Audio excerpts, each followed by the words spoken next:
अस्सलाम वालेकुम जी। सारे दोस्तों का की हाल है? ठीक हो? खैर खरीयत नाल होवो।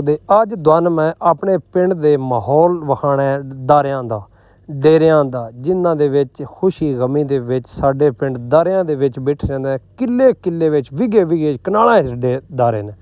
आ चौधरी हसन शहजाद तारड़ दा डेरा है। आ चौधरी नवाजिश अली तारड़ दा डेरा है। आ वेंदे हो किन्ने उजार माशाअल्लाह पै रीझ दा दारा उन्हां बनाया है।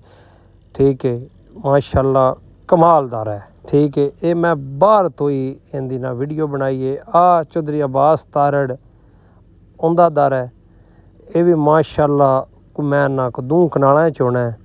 तो ये ना समझा जे कि इत्थे बंदे आके दारियां च बांधे नहीं, बांधे जरूर नो, लेकिन मुंजी दा सीजन है। हर बंदा मुंजी कोई लवांदा पिया है, कोई लांदा पिया है, कोई किसी काम नूं फसिया है। आ चौधरी हसन शहजाद दा हवेली दे विच दर है। ठीक है, इत्थे आउंदे आके मेहमान वगैरह बांधे ने, लेकिन हुण सारे मैं बार बार दसदा चला मुंजी अल सारी आवाम गई है, लेकिन तुहान सिर्फ अपने पिंड दियां दारियां दा माहौल विखाना है।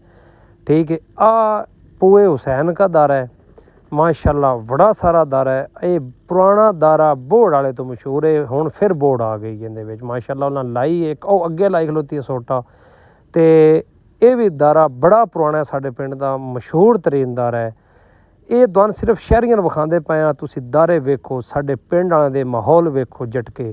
आ दारा है चौधरी इफ्तिखार अहमद तारड़, आ फौत हो गए न।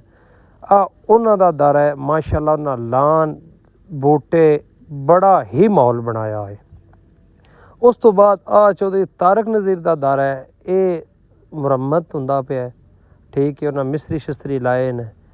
साडे पिंड दे विच 10 दारे न वड्डे। आ मोहम्मद खान क्या लमरां दा दारा है, लेकिन इन्हां एक बाहर भी बनाया, हुण ज़्यादा सारे उत्थे हुंदे न। आ चौधरी मोहम्मद अमन तारड़ चौधरी आसन दा दारा है। खुशी मोहम्मद तारड़ दा ये भी बड़ा पुराना दारा है। ठीक है, इहदे विच भी 24 घंटे माशाअल्लाह गहमा गहमा हुंदी है। हुण मुरम्मत हुंदा पिया।